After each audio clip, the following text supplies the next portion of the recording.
Hello, welcome to Living English.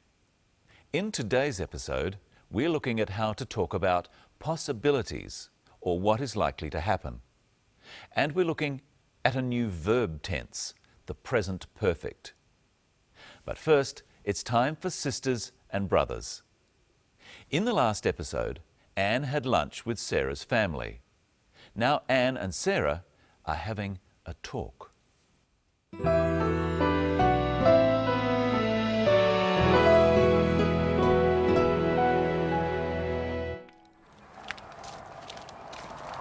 I'm sorry about my brother. Not at all. You have a lovely family. Everyone seems so happy. Anne, what's the matter? There's something I haven't told you. Oh, what is it?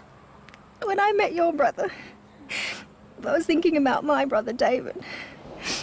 I haven't seen him for 2 years. How come? He's missing. One reason I came to Australia is to find him. I'm so sorry. Have you had any luck? Not yet.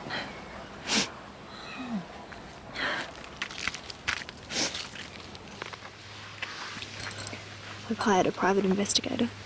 Oh, goodness. Do you think you'll find him? Perhaps. I don't know. It's been a long time since David last called. What do you think's happened to him? Have you any idea? I really don't know.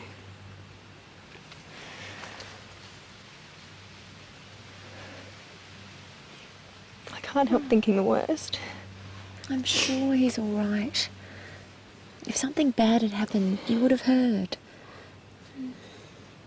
I guess so. I suppose you're right. Let's hope Anne's brother is all right. We'll find out in future episodes. Well, let's look at some of the common expressions in that episode. First, Sarah apologizes for her brother's behavior. Remember, in the last episode, Sarah's brother Steve offered to take Anne out. You're lucky. I haven't been to the zoo. I'd love to go to the zoo. I'll take you. Sarah thinks Steve was a bit rude, so she apologizes. She says she is sorry about his behavior. I'm sorry about my brother. Not at all. You have a lovely family. Sarah says she is sorry about her brother. Practice with the clip. I'm sorry about my brother. Not at all. You have a lovely family. Anne says, not at all. She means Sarah shouldn't worry. She's not upset or offended. Remember, in a previous episode, we looked at the phrase, don't mention it. Not at all is another way of saying, don't mention it. Practice with the clip. I'm sorry about my brother. You have a lovely family. Anne tells Sarah she is looking for her brother who is missing. Listen to this clip. I've hired a private investigator. Anne says she has hired a private investigator. She has hired a detective. This is an example of present perfect tense. She hired a detective, and the detective is still working. Present perfect is used for actions started in the past that are still true. Present perfect is made from the verb have and the past participle of another verb. First, let's look at the verb have. Repeat them with me. I have. He has. She has. It has. You have. We have. They have. In our example, she has hired a detective. The past participle of the verb to hire is hired. so this can be added to the verb have or has to make the present perfect tense, like this.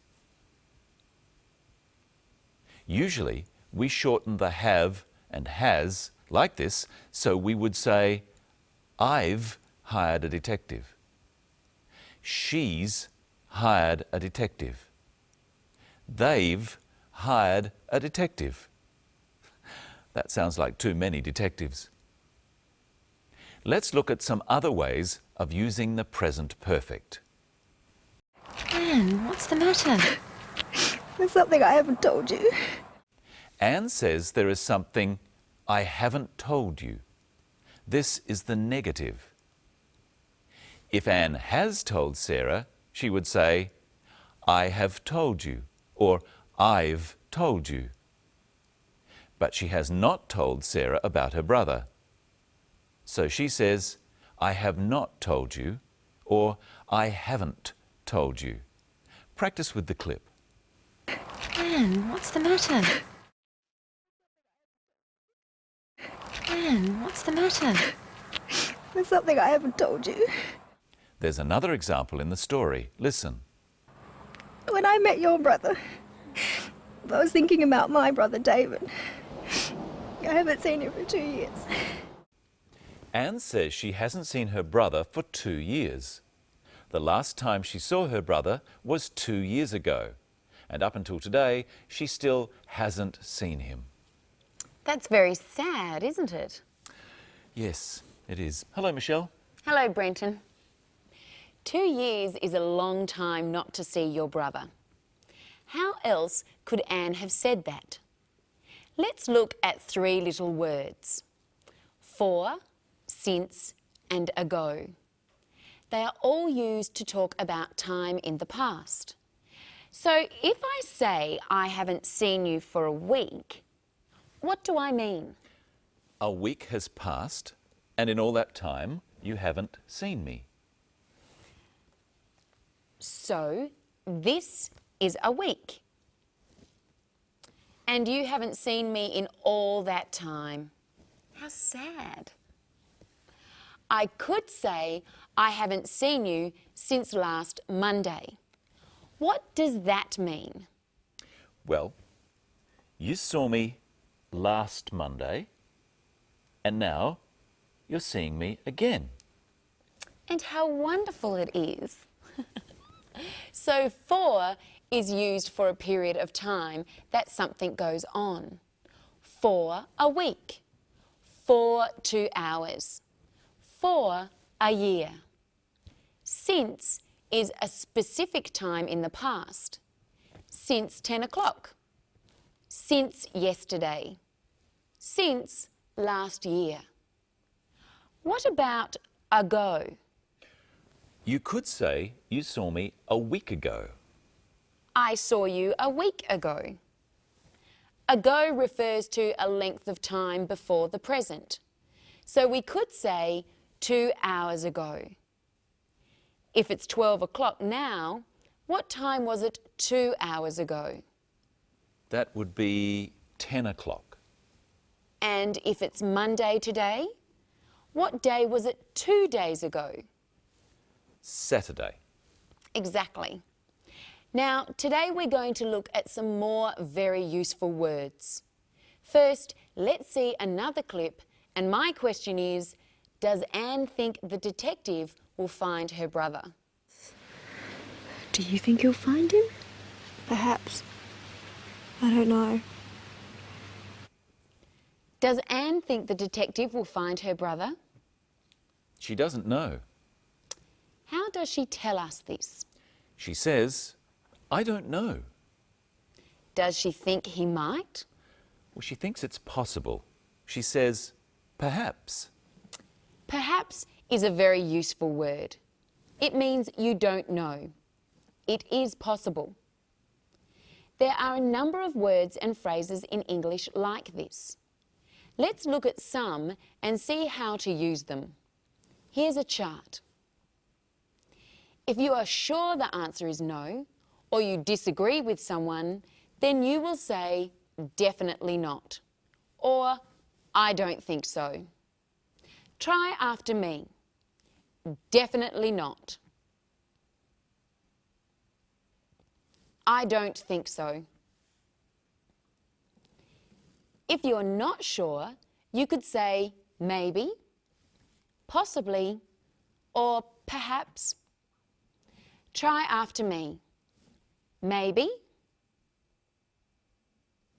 possibly, perhaps. If you agree, but not strongly, you could say, I suppose so, or I think so, or I guess so. But if you definitely agree, then you would say, definitely, I'm sure. See if you can hear some of these words in the clip. What do you think's happened to him? Have you any idea? I really don't know.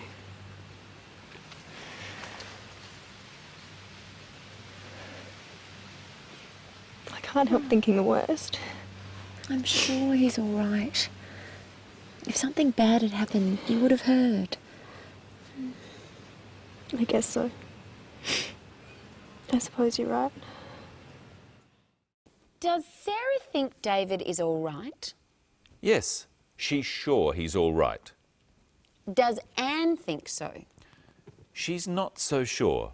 She says, I guess so, and I suppose you're right. Speaking of guessing, Brenton, I've got a game for you. Okay. I've got 3 cups here. They're all upside down, and under one of them is a sweet, like this one. Do you know which one? I don't know. I have no idea. Here it is. Now watch carefully while I mix them up. Now, where is the sweet? I think it's under this one. Are you sure? I think so. I'm fairly sure. What do you think at home? Is the sweet under this cup? Are you sure? Or do you think maybe? Or definitely not? No. No. Do it again, do it again. I'll get it right this time. Okay. Which cup is the sweet under? This one, I think. You guess so? I guess so. I think. I'm fairly sure. No. Another okay. try. Last One more. time. All right. Which cup? This one. You're sure? Definitely. Okay, let's see.